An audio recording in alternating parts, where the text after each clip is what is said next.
Hello, everyone. Welcome to Coffee with the Councilors. I've heard that we were going to have a lot of people here today, but apparently the hail kept them away. So we'll see what happens. I don't know. We have a few people here in the audience, so I will go around and talk to them for a minute, and then I will ask you what you would like to talk about. So I don't remember your name. Lois? Lois. What would you like to talk about today, Lois? I was just hoping to maybe get an update on the wall on the Fifth Street house, as Okay. well as a couple of other things that were brought up at the last meeting, and just generally wanted to listen. Diane and Rex, what would you like to talk about? Listen, I'm here to listen to Rex. Who wants to do that? I'd like to say a few words about Laurel. Okay, and The then, fact that with the closing of Sherry's and the closing of Laurel's, we now have nowhere to go, locals. So we have to have a place. Maybe our vaunted Chamber of Commerce could put out a request for someone to come to town and open a place for locals. It could be called Locals Only, Tourists Welcome. okay, I will get back to you on that. That sound very welcoming. It's a bit close. Laurel's Wine Shop. Oh, the wine shop. Yeah. So you're Jen? having a local wine shop. No, What would you like to talk about? So I'd like a little update on the bridge. I Yeah. saw some surveyors around there. And Okay. then also just, if we can, Bruce and I would maybe speak a little bit about an update with the sign at Whale Park. Where we are thus far.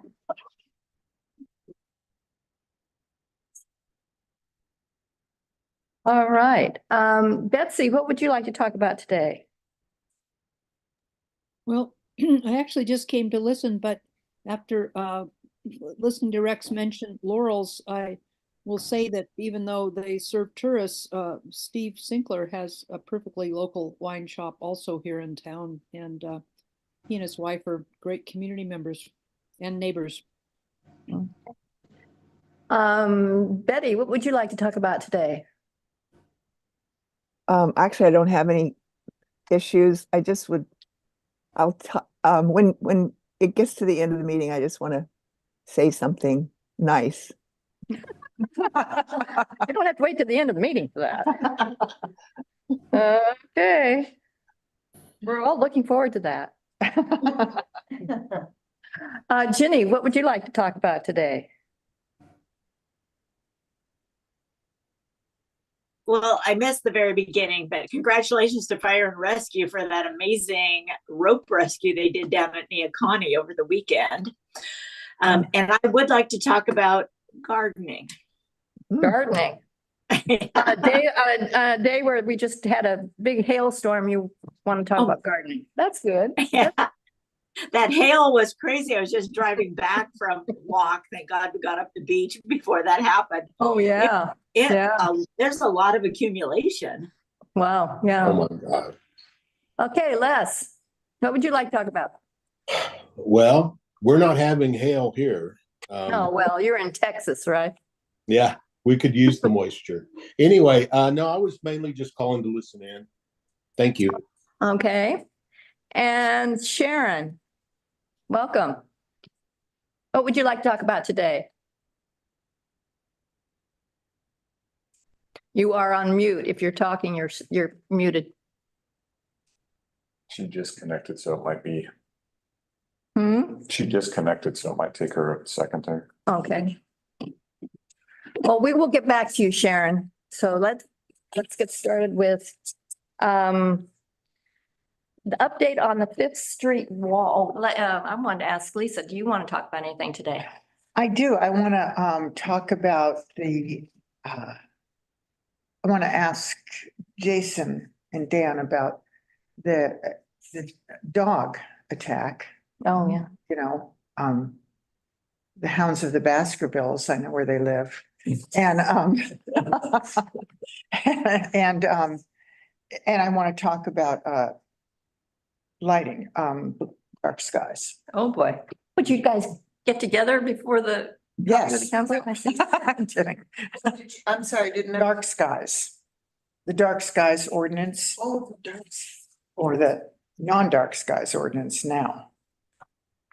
Okay, well, let's talk about the Fifth Street wall first. Let's get an So update. with that one, I was planning on talking to the architect, I believe Onion Peak, and getting those plans this week. I'll make sure to call him right after this meeting. I need to get those plans, from the survey that they did recently, so that I can move forward with the termination. And tell us again what the result of the survey was. I don't have the results of the survey yet, but a preliminary determination is that the wall was over height by about 6 inches places. Lois, do you have any questions about that? Well, I measured the wall at. Oops. Your scanner's going. I measured the wall at 68 inches. And 6 inches seems about a 1.5 feet too short. I mean, too little. It would appear to me that it's closer to 2 feet that it's over height. It's not, it was not 2 feet high to begin with. And if you measure it off the street level, which is the same as the front level of their lot, and it doesn't get a foot higher until 7 or 8 feet back. The wall is maybe 4 to 5 feet back, so you can give them some inches. I would agree to that.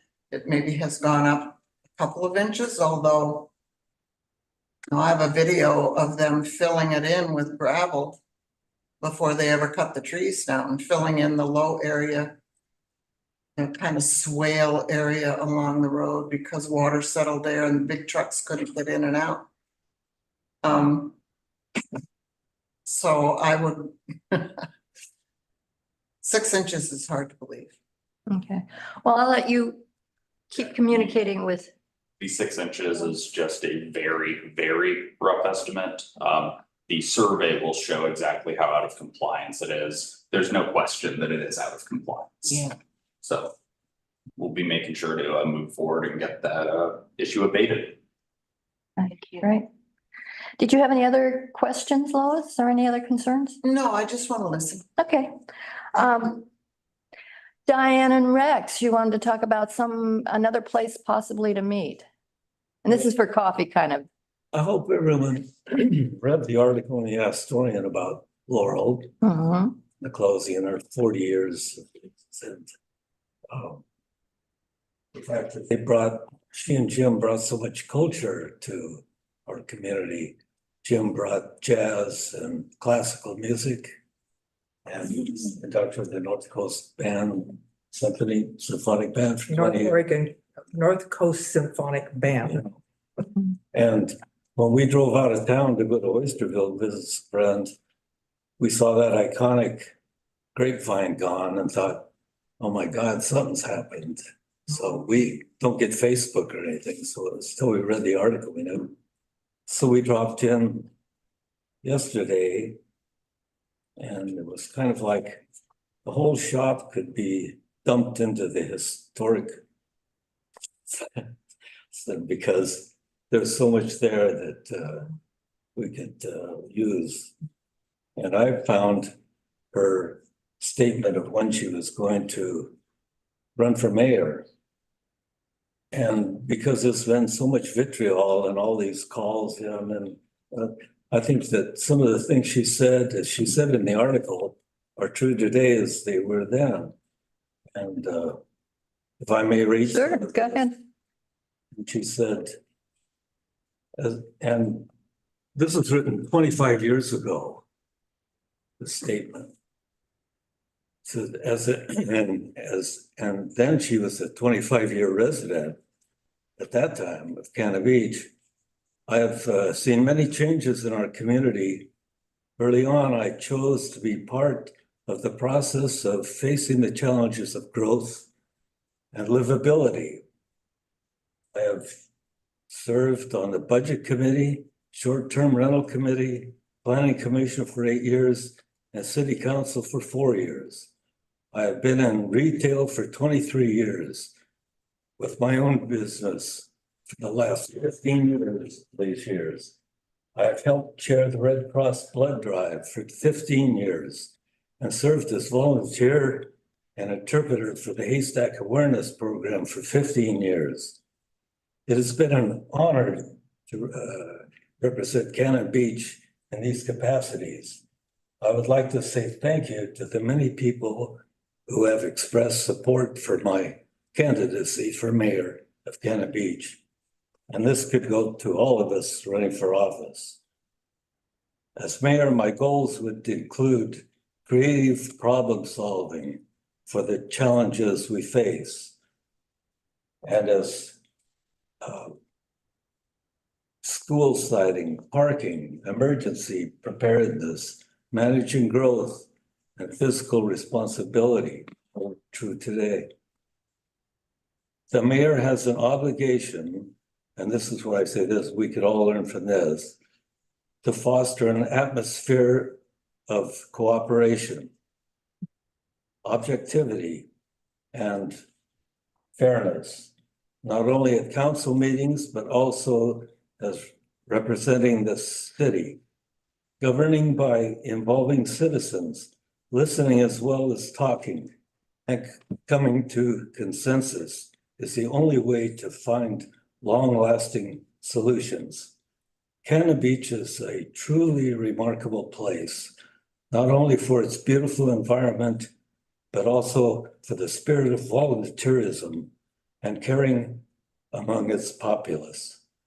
I would be honored to serve as your mayor. That's good. Thank you. Thank you for that. You wanted to talk also about a place to meet. I mean, you're talking about for Well, between coffee Laurel's classes. and Sherry's, we could also bounce back and forth. As Bruce says, you can always go to Fresh Foods, but it's not the same. Yeah. Every village needs a pub, a place where the locals go. We don't have that anymore, and I don't think we ever will. Things have changed. People like us, we're on our way out. Yeah. Well, No. I'll be 89 in August. So if there aren't young people who care, they're always going to go to the Pelican Pub or any other place in town. Won't get a cheap local beer or something, So Yeah, I know. think there's a chance of hell it's going to happen. So unless NECAS could throw something together for one night a week for locals Good to idea. come and, Nikus. so Oh, about that. Otherwise. It's an idea. that is nothing. Yeah. I like that idea, actually. Nikus. Great food. Nikus, excuse me. Nikus, yeah, Nikus.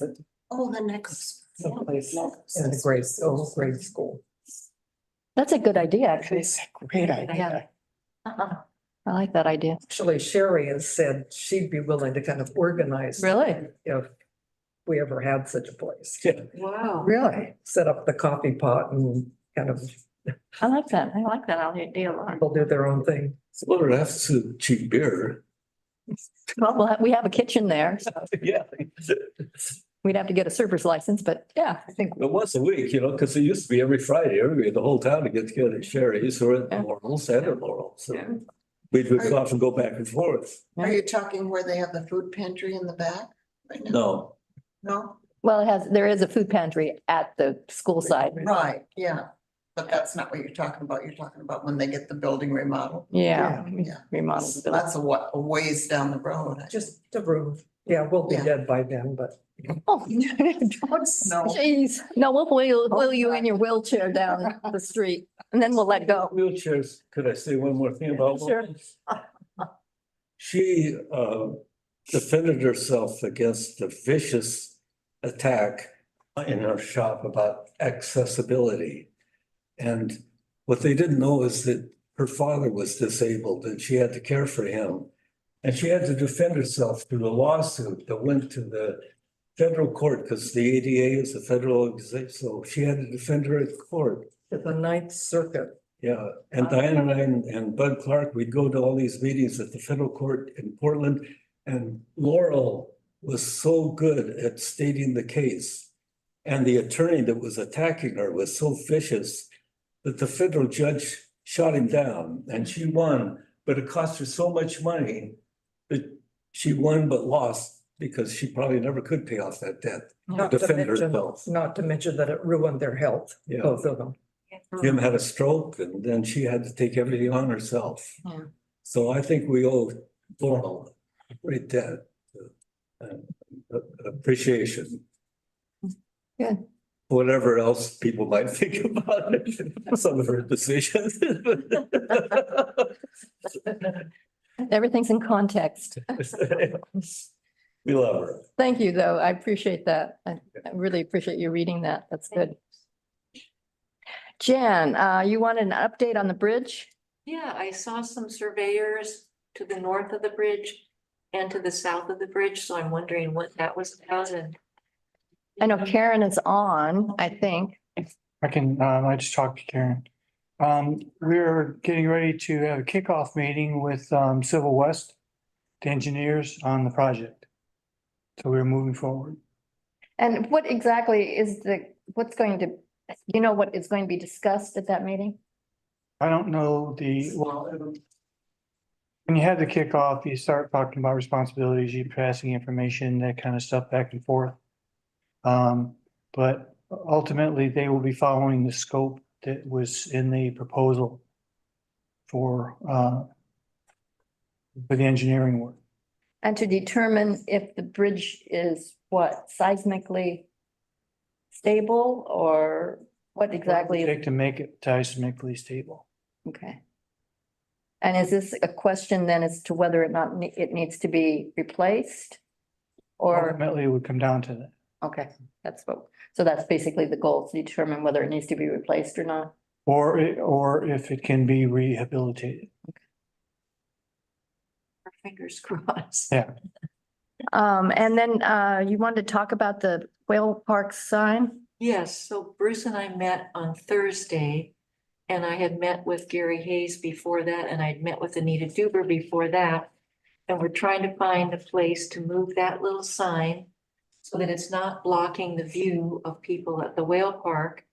And we suggested, this is myself and Anita and Gary, to put the sign under the speed limit sign. There's already a little trail sign, very small underneath already. So we thought maybe we could put the tsunami sign there as well, which we would save having another post involved with the littering of the view. And so Bruce was gonna check and see how that works with speed limit signs. So I just wondered, did you get a chance yet? Yeah, the problem, the issue that we have as a city is that we're trying to get information out to people for tsunamis, that kind of thing. And everybody funnels through that part that is going to go to that end of the beach. And to put it over under a speed limit sign, it takes it out of the path that they would normally go through. And if you're driving by and you walk by more than anybody, Jan, that, you see people stopping and reading it. And that's what we want. If we put it over to the side, we aren't going to reach as many people. And so we're trying to, if we're going to put it in another place, we need to find a place is the similar visibility as to what the park does. So it's not just going to be find a wood post that we can go ahead and put it on. It's got to be something that's going to be central enough that it's going to get similar kind of readage. So we need to keep working on it then. Because right, yes. It's too visible now. It's like, you don't want something that's gonna block your view of the nature there. Right. So we'll have to keep working. Understood and agreed. Okay. Thank you. Okay, it sounds like you and Karen and Jan need to get together maybe. And But we've already gotten together. Hudson. Yeah. Thank you. Correct, yeah. All right. Jenny is gone, so we won't talk about gardening. Oh, there she comes. There, she's raising her hand. Okay. Ginny, you wanted to talk about gardening. I was doing some ironing on the side. Yeah, a couple of things. One, the garden club's trying to revitalize themselves. So I just want to remind everyone that Candy Beach has had a garden club for over 100 years. It's for newbies, it's for experienced gardeners, anybody. We often have speakers, or we'll have dialogues like what works, what doesn't work. We have field trips. Our meetings are the third Wednesday of the month at Tolavana Hall at noon. So we welcome new people who haven't been for a while. So we're just trying to get it recharged. And then on another subject, we were discussing some of the landscaping downtown, businesses, landscaping. And I'm assuming, you know, at one point in the design of the businesses, their flower beds must have come before a design review board, or, you know, the structure of the beds. Is there any compliance about maintaining those flower beds? And they're not as bad as I was thinking they were. Kiska and I took a little walk down both sides of Hemlock, and really the worst is the flower bed in front of the Birkenstock store. But is there any compliance on keeping your flower beds looking nice? Candy? Yeah, I'll look into that. I'll check with the community development department and I'll follow up on it. Thank you. One other thing I just want to say about the garden club, the dues are only $10 a year. And there are delicious treats at every meeting. So that's another incentive to come. And you don't have to be an experienced gardener. You can be sort of in-betweener like me and learn a lot. I want to know if elk are invited. They're discussed a lot. Or you're talking behind their back. Yeah. I know that, speaking of landscaping downtown, I know Lynn does a lot of the planting and so forth around the post office. So she's been real involved in that, but I don't know about the others. Betty, you had something you wanted to say? Yes, I was just gonna ask, because I've also noticed downtown and that there's that pot store that never opened. That is really in bad shape, and I don't think he should just be able to just leave it as a weed patch. So that was something I was concerned about. But is there any ordinance that says a person's home needs some kind of front? I mean, because what we have now on the top of Taft Street, there's a new building coming in, and they've put maybe 10 truckloads of gravel right in front of their house. And that's it. That's it. And I just wondered do we have any gardening qualifications to your house has some kind of garden around it? I don't know. Well, the sign in the window says fire department cannabis, so that could be a garden. There you go. Well, there you go. Might be something else to check out. We have standards preventing lots from becoming overgrown, that's to prevent any fire hazards. And when it comes to gardening standards for residential properties, we don't per se have gardening standards. However, we do have lot coverage standards, which restrict the amount of hardscape and non-permeable surfaces. Yeah. But gravel is Compacted permeable. gravel Oh, would compacted. not be permeable. Gravel may Yeah, it's count, loose enough. but I'll definitely follow up on that property on Taft. And I Thank think you.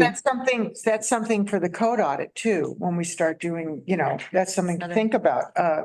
We hadn't really even thought about that. I hadn't, and that is, I know other communities, I'm not saying that, you have to have pink flowers and, it's just a general neatness anyway, Yeah, and right, not a right. bunch of gravel. So I think that's a good. Right. Okay. Sharon, you were muted or something when I asked what people wanted to talk about. Do you have anything you'd like to talk about today? And you're still muted. You're You muted. gotta unmute. You're still muted. There, There you how's go. that? That's Okay. perfect. Sorry. I'm just listening. I might jump in on something, but I didn't bring a topic. Okay, all right. Okay, thank you. Lisa, you wanted to talk about the dog attack. Oh, well, I was gonna ask, Jason and Daniel about that. Evidently, the person states that they called the police and that they were told that a citation was given. Is that true? I don't know. We have lots of dog attacks. Really? Which one are you talking Well, about? this is the Rottweiler up right, when you come up from Haystack Rock on the stairs, somebody was on the street and the Rottweiler came down and Hmm.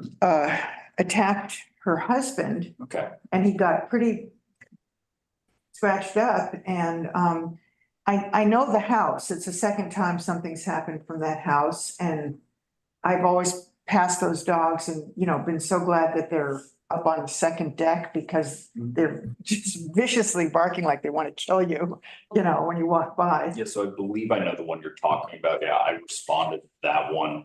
A dog snapped the steel cable that it was on. It had horribly corroded through just with the coastal environment. So they were issued a citation because of the dog at large violation. There were not any injuries reported at the time that I made contact with the complainant. So that substantially limited what I'd be able to do under a dangerous dog or dog attack. I think what we were told is that he covered his dog with his body or fought him off. Yeah, he Fought off the told dog. me he was able to grab the dog by the collar, keep it away from his dog. There was no bite on his dog or him. Yeah. And so with that, it's The limited to being a dog. The reason that bothers me so much is because if like it had been me, I could not have grabbed hold Oh, no, of the collar of a dog like that. It would probably, weighs Yeah. similar to most of the people in this room. yeah, and So, it's very serious, so we make sure to document that, get citations out, and if there is a history of that occurring, regardless of an attack or any incident involving injury, a dangerous dog assessment can be issued. okay, I'm a dog lover to the Yeah. max, so, it's hard for me to even ask about this, but I just can't, It's rarely the dog's fault. Hmm? It's rarely the dog's fault. Yeah, Yeah. it's the owner's fault, but there's two of those dogs in that house and they're just really scary. Yeah, and they're replacing the cables and making sure that the dogs stay in. I'm gonna be checking up with them to see what they've done to prevent this from happening in the future. And we're gonna be going from here. Okay, thanks. Maybe the punishment should be that they replace the dogs with rabbits. No, they should be chained up to a doghouse. Anyway. You wanted to talk about the Yeah. dark sky. Well, I reported a house to Daniel that had has 24 floodlights on it. I I know counted that. them. Huh? Wow. And has at least 3, but maybe 4. I took photographs of floodlights actually pointing up to highlight trees and stuff, in addition to all the downward facing floodlights on the house. Where is this house? It's on Fifth, and 128 Fifth. 128 Fifth. And so, and Daniel responded. And he informed me, which I should have known, that our lighting ordinance does nothing to address the amount, how many lights you have, how many floodlights you have. And it actually doesn't address upward pointing, for residential, it does not address upward pointing lights. It says you can't have them shining onto adjacent properties, but it doesn't actually say you can't have them if they don't shine onto adjacent properties and if they're just shining onto your own property. So, and that actually this one does kind of, I think, affect adjacent properties, because I'm driving down the street, I can barely see it when it's dark out. But anyway, so that several people in the community have been talking about wanting to have a more robust dark sky ordinance and really trying to beef it up and make it more, but still keep it practicable. So a group of us are starting a dark sky committee to come up with a new ordinance to present to the planning commission and the council and this community. And what we're using is other jurisdictions who've successfully done this, and there are lots and lots of jurisdictions that have. We're using those as a model. We're not going to reinvent the wheel. We're going to try and take the things that would work from those ordinances and apply them to Cannon Beach. So we're looking for people who are interested in sitting on this committee. It takes work because we have, just like the tree committee, we have a lot of meetings, but it's really well worth it. And so far we have a business owner, which I'm really happy because it's nice to have a representation from the community, a business owner and one of the planning commissioners and myself. And so we're just looking for other people who have a specific interest in this. Raise your hands, raise your hand. Well, there are consultants. Oh. They're getting the consultant's fee. 10 years of hitting my head against that light bulb. is Too much. Yeah, But Lisa, why don't you go to, if a city of 70,000 people can do it, like Staff's Arizona, go mhm. to its site and go in to where, and it talks about upward landscape Right. lighting or upper lighting and how. you Right. can deal I'm with copying that. all those And ordinances that down. the lighting should not, in Kelvin, they should be lower lit like amber rather than bright white. Because people don't understand, even though if it's a low lumen, it's bright white, it still shines and trespasses on other people's property. Right. I agree. No, we're trying to I'm trying to download all the It's like really Staff's- successful it's the places. first in the country. Yeah, I will do that. And then I have a big folder that's developing of different ordinances to look at. So, and if anyone else from the business community also wants to sit, I think it'd be good to have a couple people from the business community. So we get something that's fair to everybody. But by the same token, it's become more and more apparent that that issue affects it affects the well-being and livability of a city. And I just think there's enough evidence now to show that. Well, things must have changed because I remember years ago in the lighting, it talked about no upward lighting. We found a one and reported it and nothing happened, but. Yeah, I just looked at it after Daniel and I talked and it doesn't say it specifically. So it does for business lighting, but not for residential lighting. The residential one is so short. It's about this long. It's a tiny little ordinance. That house is a business. It's a short-term rental house. I know, but is it? I don't know. I don't even know. A rental house. Well, they're the worst. As far as I know. Yeah, I don't know that. Time and. I can look it up. I think you could look it up and so it would be a business. I don't know if we count short-term rentals as They have to get a business businesses license. but for the purpose of the ordinance, I'm not sure. Yeah, I don't know. I think it's in a residential neighborhood, so, Definitely a business. I mean, a Yeah. short-term rental is a business. no, it is. But, so Betsy. Betsy? Well, this is an interesting conversation because one of the things with Oregon's land use plan is not having businesses in residential neighborhoods. And this is something that has, I think, been tormenting towns where people are actually running businesses in residential neighborhoods, i.e. short-term rentals. Yeah. So, do the rules of businesses apply to short-term rentals? And if so, are they businesses being run in a residential neighborhood? That's a Things great to think question. about. Yeah, And, the other thing that I'm listening to this conversation that's come to my mind in terms of a pleasant town to live and livability, I don't think well, we have talked about this, but the no parking signs and the no trespassing signs that seem to be proliferating in neighborhoods now. I know that, Daniel and his predecessors have taken, some signs down that don't belong, that are no parking signs, but I just find this no trespassing signs in neighborhoods just, I don't know, so awful, I guess is the only word that comes to mind. And I don't think we have any codes that address that I'm aware of.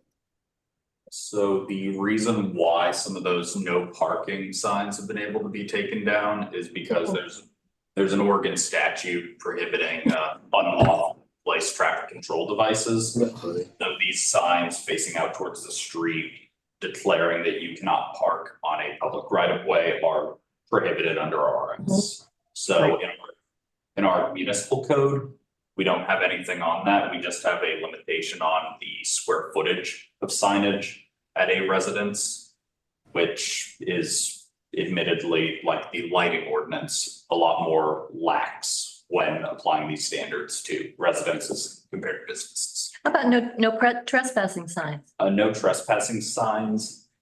I don't believe we can restrict those very much other than the limited square feet, because it's declaring that people do not want their property trespassing on.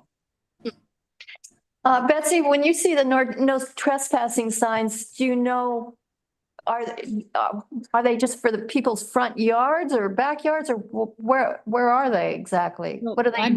I'm not trespassing to go look in their backyards. Because I'm not supposed to, but believe me, if there weren't a no trespassing sign, I'd just be roaming all over people's properties all the time. Of course I wouldn't, That's why I ask. Are there special places that people are asking not to be trespassed, or is it? I think it's just a lot of uptight people who are worried about their private property. That's what I think. And I think it's not very neighborly, and I think it's not very small town, and I just don't like it, and there's probably no way to regulate it. It's probably people who are gone most of the year and just don't want anyone coming on their property. Les and Lynn, did you have something? Hang on. You can talk. Oh, I can talk. We were told by our neighbors that put up a no trespassing sign because they just have a lot and they haven't built yet, that they were told that they have to put up a no trespassing sign to protect themselves if anyone comes on the property and falls and gets hurt.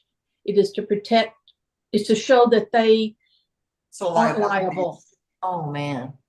That And so means they came everybody all the should way have a down no from trespassing. Washington and put a What? sign up and then left again. Well, that sort of means that everybody should have a no trespassing Right. sign on their house, doesn't it? That's camp. Yep. That's what they were told. Who are they? You know who told them that? Someone in Washington State. Well, Yeah, we're not in Washington State. Okay. No, but that's, but they got their advice locally where their primary residence is and assumed it applied everywhere. And then they stick them on the tree. And then I called Daniel. And then they come back and stick them on the tree again. You know how that goes. Yeah. Get off the tree. Anyway, I raised my hand. Yes. So I wanted to speak to Lisa briefly with regard to the dark sky thing. One of the weaknesses of our current code, in my opinion, is that you really can't force anybody to get rid of illegal fixtures until they're ready to get rid of them. We as a city need to come up with some way to have some kind of a time limit so that when we start enforcing, adequate fixtures and things, they have to actually be changed. Right now, all that happens is, they're out of compliance, but since they grandfathered in, nobody can do anything. Les, would you like to sit on the committee? No, Taking it under advisement, but I do type pretty well. Does it state in the ordinance? Do, and the tree thing will be over soon, so. Does it state in the ordinance that they're grandfathered in? Oh, I don't think it states. It doesn't state that, no. No. So it's Grandfathering just seems. saying it's no. grandfathered in, but Yeah. it's not in the ordinance. Yeah, there's nothing in there. And grandfathering seems to be assumed a lot of times, or that's what people would argue if they were to get, in trouble. So I think we have to be specific and not, not just say because it's not there, it doesn't matter, but actually say, this is what you have to do. Les, do you know whether it's grandfathered in? Have you seen the language? Nancy, I believe I've looked into that. I can't pull it up right off the top of my head, but I'd be happy to go back and look again. And it may be something like what Daniel's been kind of telling us that, yeah, what we have in place for commercial purposes really doesn't apply to residential or vice versa. But yeah, there is language in our code that talks about, grandfathering, and I'll just have to put my hands on it again. I'll do that. Yeah, let Lisa know. For certain things, I know, but I didn't see it for life. Yeah. All right. So does anybody else have anything they would like to talk about? Do we get to go to Betty and find out what she wants to say? Something good? Betty, it's your turn. Well, I've been coming to all the NACUS meetings, and I just wanted to tell our wonderful council people, thank you so much for listening for hours and hours and hours and trying to get us over the finish line. I appreciate you so much, and I know so many people that appreciate all you've done. So hang in there, you guys. We will be having another meeting, another NACUS meeting on March 19th. So, stay tuned for that. The questions are due today, I believe. Yeah, aren't they? I think you haven't received the questions yet, have you? No.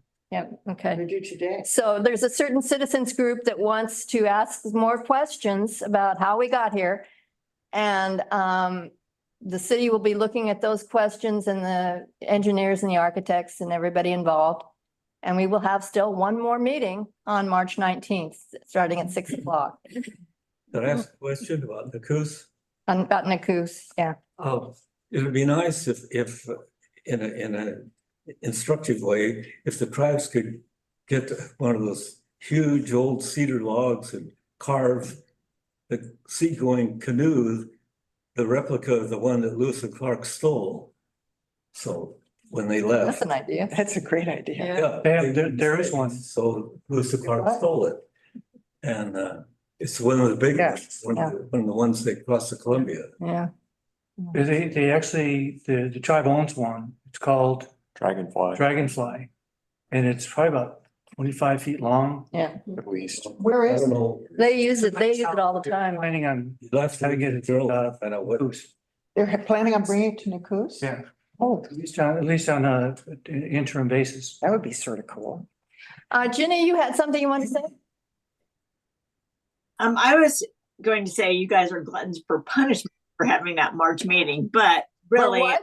We didn't get that. For punishment. Oh, punishment. Yeah, well, that's why they pay us the big bucks. Yeah. All right. I was gonna remind Rex about the burger night and taco night and all that at the Legion, because those are definitely all local events also. Oh, yeah, but it's not the same. Not the same, not the same. It really Well, is. I will say I would have never felt comfortable going to Sherry's or the wine shop, and because I've only lived here 8 years. So, but burger night, absolutely everybody's welcome. Yeah. Well, I used to go to Sherry's even when I lived here 2 years. So, and I loved it every Friday night. Yeah, did. Well, there was always a place before that. There was a lumberyard. It just went, there was always a place. And they give you a special, you get a mug for a year, you pay a certain amount. I mean, it's all with the village kind of thing, Yeah. I'm talking about. Quite a few groups like that for quite a while, long time ago. Years, yeah. Let's see, I think Les, Yeah, I just wanted to ask the process for the meeting on the 19th, that when the questions come in, will those be made available? I would very much like to know what things are coming up before the meeting so that I could think about it. Yeah, I'm sure. The questions will be coming in today. I'll send them to council, and they will be part of that agenda for the meeting on the 19th. But, and I can talk to Rusty about seeing if there's a way to get them up on the board. We can post it on the meeting. Okay, yeah, I don't want to get anybody in trouble or anything like that, Bruce. Just I'm very interested in what we're gonna be Sure. talking about. Sure, And then, of course, they'll be in the meeting packet too for the March yes. meeting too. Yeah. Yeah. I'll be looking for that. Thank you. Okay.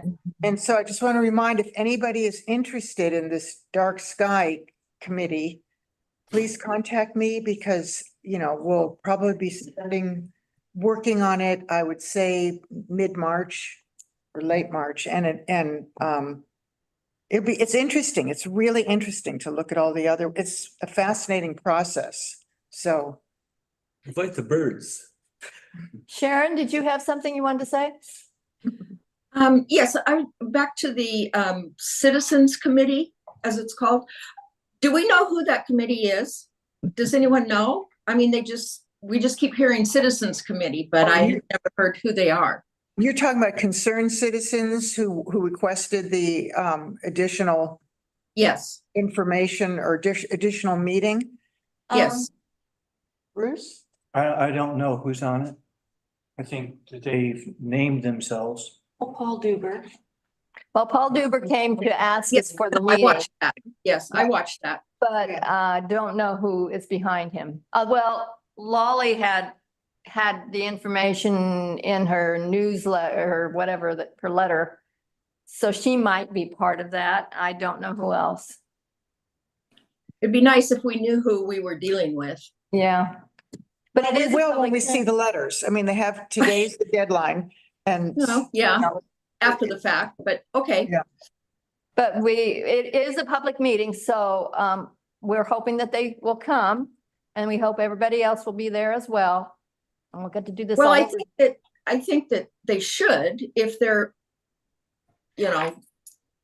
trying to, We don't take anonymous things, do we? they're kind of, it looks to me like they're trying to derail what has already passed. Mhm. And I think that if they want to do something that's that big of a deal, we should know who we're dealing with. Yeah. Everybody should know who, not just have to wait to the meeting when, Yeah. No, but anyway, that's my 2 cents. I agree with you that I think it's much better form if you're complaining about something to sign your name to the complaint, I mean. Absolutely. Absolutely. There are a lot of can't- places that, if you don't make yourself known, it's not taken seriously because, you just have to let yourself be known. Well, we took it seriously just as a way to I know. just wanted people to make sure we've dotted every I and crossed every T and gave everybody a chance. And I'd rather err on the side of another meeting. Oh, I understand all of that. I understand, you pretty much have no choice, but I'm just wondering who they are. That's okay. Thank you. Us too. I think we don't know. We have a pretty good idea. But that's not, we have to. know. Yeah, we don't know We for don't sure. know. All right, Les, did you have something? No, it's me. Oh, It Liz. depends on how we sit, if we're there or not. Is there any way we can ensure this doesn't happen again? That this last minute anonymous group of, it could be me and Les next time pulling some stunt. We need to have some kind of rules or laws. I don't know what to, this can't happen again, is all. I think the council made it clear that it won't, that this is it. I think we made that I clear. hope so. I hope we made that clear. Yeah, we need to get on with it. We have a lot of things that we need to do to prepare for this, and we can't keep putting it off. I think there are a number of people that will never be satisfied with any answers or any rationale or any explanation. They're just against it, and this could go on forever. And I'm glad to hear the council's just going to put a stop to it and get on with it, because the price of this wonderful project, where you have the architects sitting again at the table trying to explain again and again, the cost just keeps going up, and that's just, some people are just never going to give this up. They're negative and they're not part of the solution. They're just gonna crab and complain and carry on and find fault. And it's horrible, and I don't envy any of you on the council because it's no fun to be on the receiving end of that. But I think what you've done is fantastic. I love the whole project, and I'm glad that we're getting to the point where we can just start building it. Yeah, I can't wait for that first earth to move. To go to children. May I say one more thing? Yeah, I might suggest that when council adopts, like, okay, we're going forward, we're going to send it to the architects and blah, blah, blah. When you've adopted what you're going to do, during that procedure, if you make a statement that this is going forward as you're presenting it, and there'll be no more discussion. Something like that, so that you've got it in We didn't do that. on the record. Yeah, yeah. I mean, you're still going to get people wanting to do it. There's no doubt, but you would have that to fall back on, That's true. to say no. Good point. Yeah, yeah, definitely. Jan? Could I just say something? I am very much for this project. I have been from the get-go. I especially support the tribal, focus on this project. But I also, as a person who often is not in agreement with certain things happening in our city, and I love our city very much, I want to just ask people, we do try to get consensus in this town. We always have since I've lived here. As much as possible, I think it's a noble goal to try to get consensus and come together. So I would like to ask everybody on both sides of the issue to please just remember that, we are together in this town. And I would just like to ask for consensus, and I'm really grateful to the council that you are taking one more chance to listen to people's concerns. I think it's really important. And yes, we need to get on at some point with this project, but it's also really important to respect other people's views. And I think that's what's trying to happen here. And so let's please, just try to get consensus as much as we can. Thank you. I think Karen has something she wants to say.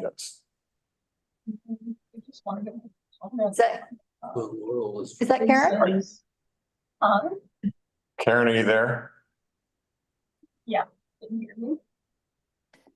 Karen? You had your hand up? Can you hear me? Yeah. Yes. Okay, sorry about that. I just wanted to comment on Lisa's committee on the dark sky. Staff's here to support that, just like we did your other ordinances that you're modifying. I would just ask, based on the phone calls I personally received, and I think Jason and Daniel can comment as well.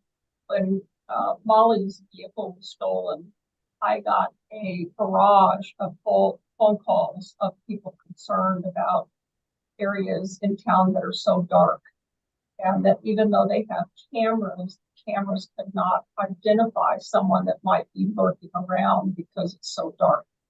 So I told them that it is a balance between those concerns and the concerns of the obnoxious Costco floodlights that shine into people's homes. And I've gone through that at my house as well, with some of those lights can be so intrusive.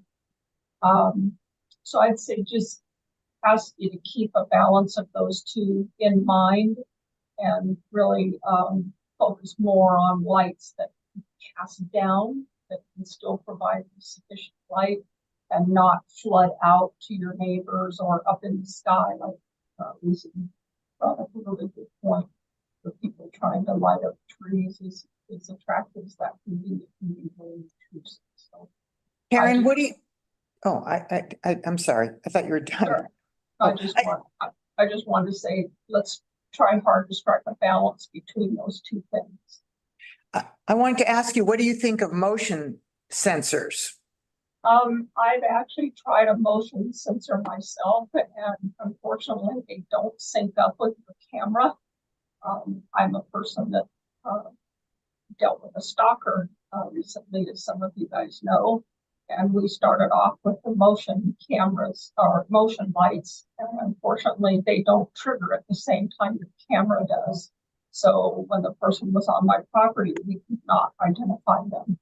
So we changed them out to the downcast floodlights, and unfortunately, I leave them on all night long because so. I had an electrician come to see if he could use the lumens of the bulbs in those lights that would still allow the camera to give a nighttime clear vision of the person for identity purposes for the police. And they've got it on the lowest bulb for those type of downcast lights. So it is a slippery slope. I can understand people's concerns, and I also understand the environmental concerns as well. So it'll be a challenge for the committee, and I'm happy to contribute to that in any way I can, just based on the phone calls that I've received. We do have a few little kids in town, and the parents are concerned about them waiting for the bus going to the seaside, and that's been another thing. At daylight savings time, their kids are out in the dark waiting for the bus, and they sit out there with them because the street lights are not sufficient. I had some power to address the LED lights that they have changed to that are so bright.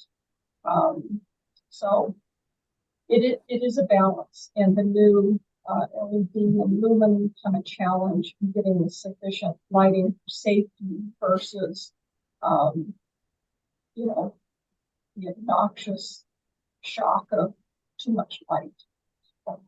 And lastly, I just want to thank Les and Ben Sinclair and their team who have brought that post office a long way in their landscaping. It looks beautiful. That was the one place downtown that was quite an eyesore. And I know they went through a lot to be able to get to do it, but by gosh, they did it, and it looks fantastic. And that's all I have to say.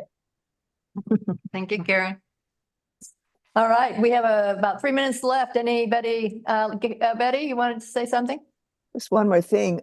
Speaking of the post office, the other day when we were driving through town, the post office has a light that just shines. It's the brightest thing I've ever seen. And why do they have that light shining up in the air like that? I just don't know. It's crazy. Do you know anything about that, Daniel? I'm not entirely sure about I think that. it might be for the flag. Yeah, it could be an upcast light for the flag. I know they're allowed, I believe it's up to 2,000 lumens. Wow. For that. But I do have scheduled this Tuesday to work a shift late into the night to address lighting concerns. And so I will definitely stop by the post office on Tuesday night and take a look at it. Thanks. All right, anybody else have anything really quick? Okay, I think that is pretty much it for today. Thank you all for coming, and spread the word. We'll be back on third Mondays of the month, beginning next month. So Were they on a different Monday this month? Les, did you want to say something? You have your hand up. Yeah, I know you're trying to leave. Daniel, thank you so much for all you're doing. You are turning into a wonderful code officer. We need to do everything we can do to keep you. And thank you all for submitting your concerns. I can't be everywhere at once, and I also appreciate your patience in these things. Some things just don't move as quickly as I would like them to, and I know they move a lot slower than you all would appreciate. So I thank you for your patience. Okay. Thank you, Daniel. Thank you, counselors. And thank you all for coming and talking to us and expressing your concerns and being such a committed kind of group. I appreciate that as well. So, and thank you, Lisa. Thank you, Nancy. Thank you. All right. We will see you next month, the third Monday.